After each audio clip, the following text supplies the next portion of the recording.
Indian കേന്ദ്ര സർക്കാർ നടപ്പിലാക്കിയ പുതിയ തൊഴിൽ നിയമം സംഹിതയിലെ നിർണായകമായ ഒരു മാറ്റം കേരളത്തിലെ ഭവന നിർമ്മാണ മേഖലയിലും സാമ്പത്തിക രംഗത്തും വലിയ സ്വാധീനം ചെലുത്താൻ ഒരുങ്ങുകയാണ്. കെട്ടിട നിർമ്മാണവുമായി ബന്ധപ്പെട്ട് ഈടാക്കിയിരുന്ന നിർമ്മാണ തൊഴിലാളി ക്ഷേമനിധി സെസ് ചുമത്തുന്നതിനുള്ള കുറഞ്ഞ നിർമ്മാണ ചെലവിന്റെ പരിധി 10 ലക്ഷം രൂപയിൽ നിന്നും 50 ലക്ഷം രൂപയായി വർദ്ധിപ്പിച്ചതാണ് ഈ സുപ്രധാന മാറ്റം. ഈ തീരുമാനം ഒരു വശത്ത് സ്വന്തമായി വീട് വയ്ക്കാൻ ആഗ്രഹിക്കുന്ന സാധാരണക്കാർക്കും ഇടത്തരക്കാർക്കും വലിയ സാമ്പത്തിക ആശ്വാസം നൽകുമ്പോൾ, മറുവശത്ത് സംസ്ഥാനത്തെ കെട്ടിട നിർമ്മാണ തൊഴിലാളി ക്ഷേമനിധി ബോർഡിന്റെ പ്രവർത്തനങ്ങൾക്ക് കനത്ത തിരിച്ചടിയാകാൻ സാധ്യതയുണ്ട്. പുതിയ നിയമം നിലവിൽ വന്നതോടെ കേരളത്തിലെ ഭൂരിഭാഗം വീട് നിർമ്മാണങ്ങളും സെസ് ബാധ്യതയിൽ നിന്നും ഒഴിവാക്കും. പുതിയ നിയമം വരുന്നതിന് മുമ്പ് സംസ്ഥാന സർക്കാർ നടപടിക്രമങ്ങൾ അനുസരിച്ച് 10 ലക്ഷം രൂപയിലേറെ ചെലവഴിച്ച് സ്വകാര്യ കെട്ടിടങ്ങൾ നിർമ്മിച്ചാൽ നിർമ്മാണ ചെലവിന്റെ 1% നിർമ്മാണ തൊഴിലാളി ക്ഷേമനിധി സെസ്സായി അടയ്ക്കണമായിരുന്നു. കേരളത്തിലെ നിർമ്മാണ ചെലവ് അനുസരിച്ച് വളരെ സാധാരണമായ ഒരു വീട് നിർമ്മിക്കാൻ പോലും 10 ലക്ഷം രൂപയിൽ കൂടുതൽ ചെലവ് വരും. അതുകൊണ്ട് തന്നെ ചെറിയ വീട് വെക്കുന്നവർ ഉൾപ്പെടെ പുതിയ വീട് വെക്കുന്ന എല്ലാവരും നിർബന്ധമായും ഈ സെസ് അടയ്ക്കേണ്ട അവസ്ഥയായിരുന്നു ഉണ്ടായിരുന്നത്. ഇതിനു പുറമെ 2017 പുതുക്കിയ മാനദണ്ഡങ്ങൾ പ്രകാരം 100 ചതുരശ്ര മീറ്ററിൽ താഴെ വിസ്തീർണമുള്ള ഗാർഹിക കെട്ടിടങ്ങൾക്ക് മാത്രമായിരുന്നു സെസ്സിൽ നിന്ന് ഇളവുണ്ടായിരുന്നത്. 1077 ചതുരശ്ര അടിയിൽ കൂടുതലുള്ള വീടുകൾക്ക് നിർമ്മാണ ചെലവ് 10 ലക്ഷത്തിൽ താഴെയാണെങ്കിൽ പോലും സെസ് ബാധകമായിരുന്നു. ഫലത്തിൽ ഇടത്തരക്കാരും സാധാരണക്കാരും പണിയുന്ന മിക്ക വീടുകൾക്കും സെസ് ബാധ്യതയുണ്ടായിരുന്നു. പുതിയ കേന്ദ്ര തൊഴിൽ നിയമം സെസ് ചുമത്തുന്നതിനുള്ള കുറഞ്ഞ പരിധി 50 ലക്ഷം രൂപയായി ഉയർത്തിയതോടെയാണ് ഈ സാഹചര്യം മാറിമറിഞ്ഞത്. കേരളത്തിൽ സാധാരണക്കാരും ഇടത്തരക്കാരും വയ്ക്കുന്ന വീടുകളുടെ ശരാശരി ചെലവ് മിക്കപ്പോഴും 50 ലക്ഷം രൂപയിൽ താഴെയായിരിക്കും. അതുകൊണ്ട് തന്നെ സ്വപ്നഭവനം നിർമ്മിക്കാൻ ഇനി സെസ് നൽകേണ്ടി വരുന്നവരുടെ എണ്ണം ഗണ്യമായി കുറയും. 2024 നവംബർ 21 ശേഷം പെർമിറ്റ് നൽകിയവർക്കെല്ലാം ഈ പുതിയ നിയമത്തിന്റെ ആനുകൂല്യം ലഭിക്കും. പുതിയ നിയമം അനുസരിച്ച് സെസ്സിനുള്ള കുറഞ്ഞ പരിധി 50 ലക്ഷത്തിൽ നിന്നും കുറയ്ക്കാൻ സംസ്ഥാന സർക്കാരിന് കഴിയില്ല. എന്നാൽ വേണമെങ്കിൽ ഈ പരിധി 50 ലക്ഷത്തിൽ നിന്നും ഉയർത്താൻ സംസ്ഥാന സർക്കാരിന് സാധിക്കും. ഇത് സാധാരണക്കാർക്ക് ആശ്വാസം നൽകുന്ന കേന്ദ്ര തീരുമാനത്തിൽ വെള്ളം ചേർക്കാൻ സംസ്ഥാന സർക്കാരിന് സാധിക്കില്ല എന്ന് ഉറപ്പാക്കുന്നു. വീട് വയ്ക്കുന്ന സാധാരണക്കാർക്ക് ആശ്വാസമാകുന്ന ഈ കേന്ദ്ര തീരുമാനം സംസ്ഥാനത്തെ കെട്ടിട നിർമ്മാണ തൊഴിലാളി ക്ഷേമനിധി ബോർഡിന്റെ സാമ്പത്തിക ഭദ്രതയെ പ്രതികൂലമായി ബാധിക്കും. കെട്ടിട നിർമ്മാണ തൊഴിലാളി ക്ഷേമനിധി ബോർഡിന് ലഭിക്കുന്ന സെസ് വരുമാനത്തിൽ 70% ലഭിച്ചിരിക്കുന്നത് വീട് നിർമ്മാണങ്ങളിൽ നിന്നായിരുന്നു. 10 ലക്ഷം രൂപ പരിധിയായപ്പോൾ പോലും ഭൂരിഭാഗം പേരിൽ നിന്നും സെസ് ലഭിച്ചിരുന്നു. സംസ്ഥാന നിർമ്മാണ തൊഴിലാളി ക്ഷേമനിധി ബോർഡിന്റെ പരിധിയിൽ ഏകദേശം 20 ലക്ഷത്തോളം അംഗങ്ങളുണ്ട്.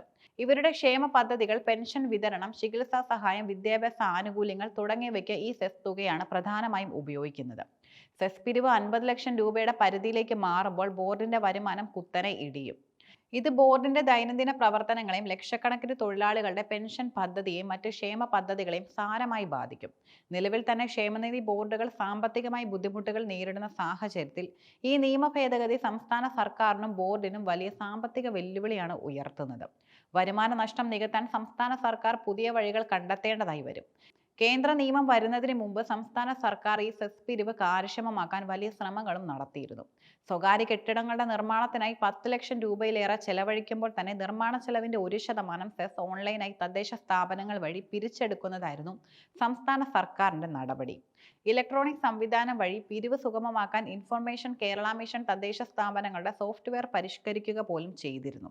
ഈ സെസ് തുക ഓൺലൈനായി അടച്ച് രസീത് വാങ്ങിയാൽ മാത്രമേ കെട്ടിട നിർമ്മാണം പൂർത്തിയാക്കുന്നതിനുള്ള പൂർത്തീകരണ സർട്ടിഫിക്കറ്റ് തദ്ദേശ സ്ഥാപനങ്ങളിൽ നിന്നും കെട്ടിട ഉടമയ്ക്ക് ലഭ്യമാവുകയുള്ളൂ. പുതിയ നിയമം നിലവിൽ വരുന്നതോടെ ഈ കർശനമായ നടപടിക്രമങ്ങൾ 50 ലക്ഷത്തിൽ താഴെ നിർമ്മാണ ചെലവുള്ളവർക്ക് ബാധകമല്ലാതാവുകയാണ്. ബിൽഡിംഗ് പെർമിറ്റ് ആണ് സെസ്സിന് അടിസ്ഥാനമാകുന്നത് എന്നതിനാൽ 21 ശേഷം പെർമിറ്റ് ലഭിച്ചവർക്ക് ഇത് ആശ്വാസം നൽകും. കേന്ദ്ര സർക്കാർ കൊണ്ടുവന്ന നിർമ്മാണ തൊഴിലാളി ക്ഷേമനിധി സെസ് നിയമം 1995 മുതൽ രാജ്യത്ത് നിലവിലുണ്ട്. ഈ നിയമപ്രകാരം തൊഴിൽ വകുപ്പിന്റെ നേതൃത്വത്തിൽ സംസ്ഥാനത്ത് സെസ് പിരിവ് നടന്നിരുന്നെങ്കിലും തുടക്കത്തിൽ ഇത് കാര്യക്ഷമമായിരുന്നില്ല. ക്ഷേമനിധി ബോർഡിന് വരുമാനം ഉറപ്പാക്കാൻ 2017 പുതുക്കിയ മാനദണ്ഡങ്ങൾ പ്രകാരം സെസ് പിരിവ് കർശനമാക്കി. ഈ മാനദണ്ഡത്തിലാണ് 10 ലക്ഷത്തിൽ താഴെ നിർമ്മാണ ചെലവുള്ളതും 100 ചതുരശ്ര മീറ്ററിൽ താഴെ വിസ്തീർണമുള്ളതുമായ ഗാർഹിക കെട്ടിടങ്ങൾക്ക് ഇളവ് നൽകിയിരിക്കുന്നത്. 1995 നവംബർ 3 മുൻപ് നിർമ്മാണം പൂർത്തിയാക്കിയ കെട്ടിടങ്ങളെയും സെസ്സിൽ നിന്ന് ഒഴിവാക്കിയിരുന്നു. തൊഴിലാളികളുടെ ക്ഷേമം ഉറപ്പാക്കുന്നതിനൊപ്പം സാധാരണക്കാരുടെ ഭവന നിർമ്മാണ ഭാരം കുറയ്ക്കുക എന്ന നയപരമായ ലക്ഷ്യത്തോടെയാണ് കേന്ദ്ര സർക്കാർ ഇപ്പോൾ ഈ സെസ് പരിധി 50 ലക്ഷമായി ഉയർത്തിയത്. വലിയ വാണിജ്യ കെട്ടിട നിർമ്മാണങ്ങളിൽ നിന്നും വൻകിട നിർമ്മാണങ്ങളിൽ നിന്നും കൂടുതൽ സെസ് പിടിച്ചെടുത്ത് തൊഴിലാളികളുടെ ക്ഷേമം ഉറപ്പാക്കുക എന്ന ലക്ഷ്യവും ഇതിന് പിന്നിലുണ്ടായിരിക്കാം. കേന്ദ്ര സർക്കാരിന്റെ പുതിയ തൊഴിൽ നിയമ സംഹിതയിലെ ഈ മാറ്റം കേരളത്തിലെ ഭവന നിർമ്മാണ രംഗത്ത് ഒരു പുതിയ വഴിത്തിരിവാണ്. 50 ലക്ഷം രൂപയിൽ താഴെ ചെലവിൽ വീട് നിർമ്മിക്കുന്ന സാധാരണക്കാർക്കും ഇടത്തരക്കാർക്കും ഇത് വലിയ ആശ്വാസമാണ് നൽകുന്നത്. സ്വന്തം വീടെന്ന സ്വപ്നം സാക്ഷാത്കരിക്കുമ്പോൾ നിർമ്മാണ ചെലവിന്റെ ഒരു ശതമാനം തദ്ദേശ സ്ഥാപനങ്ങളിൽ കെട്ടിവെക്കേണ്ട സാമ്പത്തിക ബാധ്യതയിൽ നിന്നും അവർക്ക് മുക്തി ലഭിക്കുന്നു. എങ്കിലും കെട്ടിട നിർമ്മാണ തൊഴിലാളി ക്ഷേമനിധി ബോർഡിന്റെ സാമ്പത്തിക നിലയെ ഇത് ഗുരുതരമായി ബാധിക്കാനുള്ള സാധ്യതയുമുണ്ട്.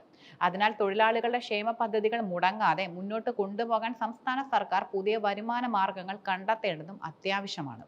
മൊത്തത്തിൽ ഈ നിയമ ഭേദഗതി വ്യക്തിഗത തലത്തിൽ ആശ്വാസം നൽകുമ്പോൾ സംസ്ഥാനത്തിന്റെ സാമൂഹ്യക്ഷേമ സംവിധാനങ്ങൾക്ക് പുതിയ സാമ്പത്തിക വെല്ലുവിളികളും ഉയർത്തുന്നുണ്ട്.